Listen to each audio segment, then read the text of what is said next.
The fishing village of Palacios is struggling to survive an environmental disaster, an oil spill at sea. Local fishermen have been out of work for a year since the toxic substances had spread for hundreds of miles, killing sea inhabitants daily. To prevent an economic crisis and get their jobs back, fishermen are taking part in cleaning up the pollution in the sea. One of the coast's best sailors, nicknamed Sharko, becomes another oil spill victim. During the cleanup, he inhales a large amount of sprayed dispersant and falls overboard, receiving chemical burns on part of his body.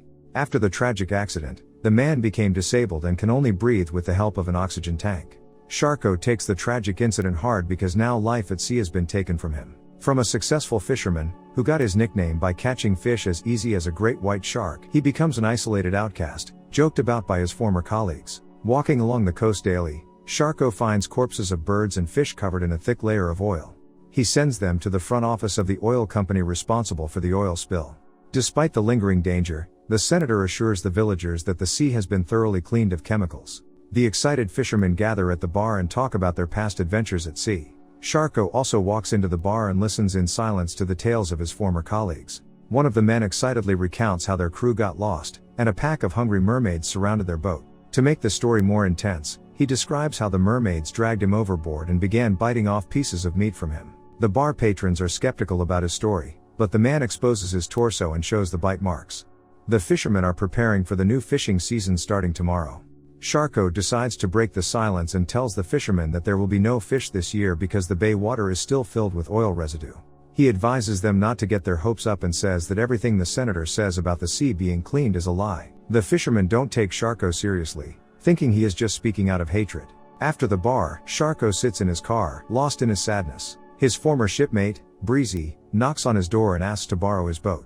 He had screwed Sharko over before, and since then, he has not trusted his ex-partner, so he refuses to do him a favor. The next day, the fishermen go out into the ocean while Sharko sits at home listening to their conversations on the radio transmitter. Despite the man's warning, they all happily anticipate a great catch. Feeling angry and helpless, Sharko freaks out and turns off the receiver. The man goes to the Gulf shore again, where he finds a dead fish thrown ashore. He takes the fish with him as proof and is about to leave when suddenly he notices a massive fin of something in the distance, sticking out from behind some rocks. Sharko decides to check what other dead critters were thrown on the shore and comes closer to the rocks. Looking at his find, the fisherman realizes that he found a real mermaid and retreats in horror. Having recovered from the shock, the man decides to check if the mermaid is alive and pokes her with a stick. Sharko, overwhelmed with happiness, gets no reaction and decides to take the creature he found home with him. At home, Sharko fills the bottom of the bathtub with ice and places the mermaid's lifeless body there. The voices of other fishermen are heard on the radio, who encounter only deformed fish in the ocean and slowly begin to realize that Sharko was right. But the man no longer cares about the recognition of his fellow fishermen because today, he caught the biggest catch of his life. He looks at his reflection in the mirror, removes his oxygen tank, and covers the mangled part of his face with his palm. He now feels confident and full of energy, just as he was before his accident.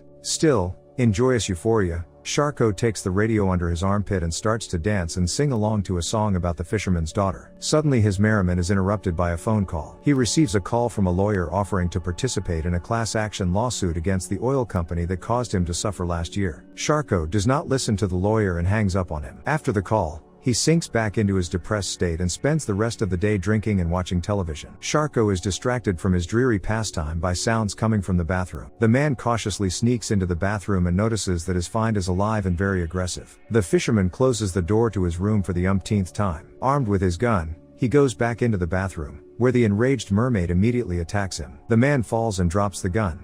A scuffle ensues, during which the mermaid bites the fisherman's hand. He eventually wins, gets the mythical creature off of himself, and throws a fishing net over her. After putting the mermaid back in the bathtub, Sharko points his gun at her. The mermaid looks him straight in the eye, intoxicating his mind with her languid gaze. Obedient to her seduction, the fisherman puts his gun down. Sharko goes to the supermarket the next day to buy his guest food. When he returns home, he cleans the oil from the mermaid's gills to make it easier for her to breathe. Then he cuts the netting around her mouth and offers her to choose food from what he had bought home. The mermaid nods at the steak and crams it down from the fisherman's hands. Sharko spends his day over a can of beer in front of the television screen. This evening he decides to share his leisure time with the mermaid and brings the television into the bathroom. Sitting next to the tub, the man tells his guest the plot of the TV series he is watching. He confesses that his immigrant father learned English from the show. During the fisherman's revelations, the mermaid tries to reach out to grab the man stealthily, but he remains vigilant. After a while, Sharko falls asleep right in the bathtub. The mermaid bares her sharp teeth, ready to pounce on the defenseless fisherman at any moment. But her plans to eat human flesh are thwarted again, this time by an intruder who bursts into the man's house. Disturbing noises awake Sharko,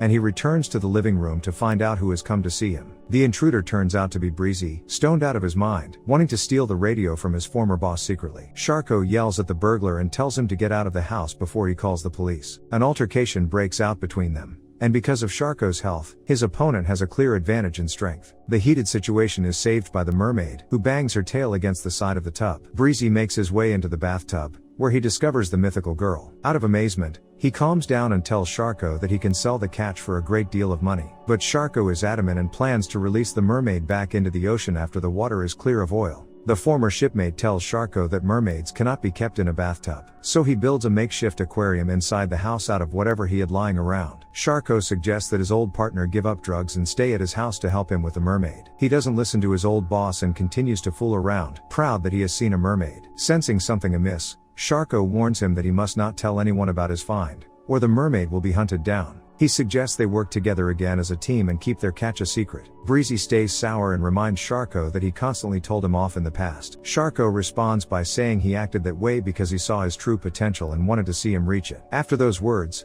Breezy calms down and smiles, glad that someone sees something good in him. Left alone, Sharko launches the mermaid into the aquarium and watches the unusual girl mesmerized. Later, the man turns on Frank Sinatra on the record player and prepares a romantic dinner for two. He throws a piece of steak into the aquarium and quotes a scene from a show where two main characters are on a date. Sharko goes on and opens up about his childhood to her. Since he and his father were immigrants, they were not well received in their new country. The Ku Klux Klan even came to their home, threatening their family and forbidding them from fishing in the ocean. The man sadly admits that he took his fall overboard hard. He feels that his failure has undone all his father's efforts, who fought for a decent life for them. The mermaid stares at Sharko again and hypnotizes him with her gaze. They are interrupted by a knock at the door. The man cautiously opens the door and sees a stranger whose face is hidden in the shadow. In a playful voice, the visitor asks him if he recognizes her and steps out into the light. An impossibly beautiful girl appears before the man's eyes. She thanks him for saving her life and willingly goes inside the house. The stunned fisherman cannot take his eyes off the beautiful stranger. Meanwhile, the mermaid sits gracefully in an armchair and reminds Sharko that he has not finished telling her the story of his past. Shocked to realize that the mermaid has turned into a real girl, he checks the aquarium and sees that it is empty. The girl says she is a mermaid and thanks him for caring for her. She says that the oil companies and corrupt politicians don't care about them and don't understand how scary it is to see all that oil. She repeats all the thoughts that go through the man's mind daily,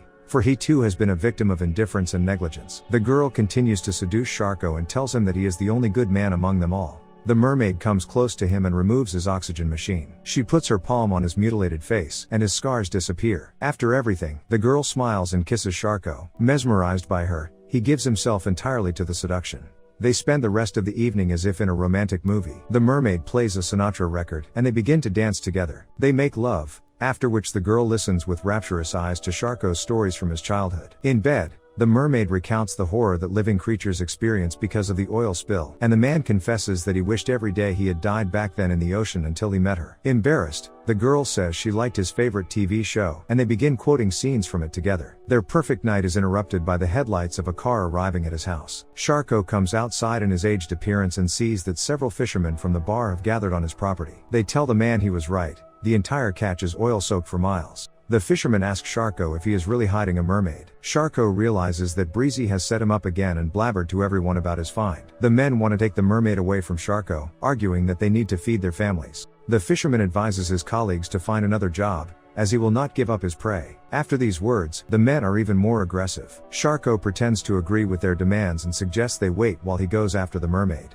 Instead, he grabs a loaded gun and points it at the fisherman. They try to calm the man down, but he is not messing around and orders the intruders off his property. Breezy thinks he is bluffing but immediately has a bullet shot right under his feet in return. Enraged, Sharko shouts that he is the king of the ocean and no one will ever take his mermaid away from him. Frightened by his behavior, the fishermen decide to leave. He goes back home to the mermaid floating in the aquarium. He tells her that no one can separate them. Sharko leans his palm against the aquarium and offers to talk a walk to the ocean. Succumbing to the joyous euphoria, he removes his oxygen machine and sets his stepladder up against the aquarium. His mind conjures images of the clear ocean, seagulls roaming freely along the coast, and him and the mermaid running toward the water. In reality, he reaches out his hand to pull the mermaid out of the aquarium. Instead, the magical creature drags Sharko into the water. They swim toward each other, but the mermaid bites into the fisherman's neck instead of a long-awaited kiss. Finally, her hunt for a human has ended successfully.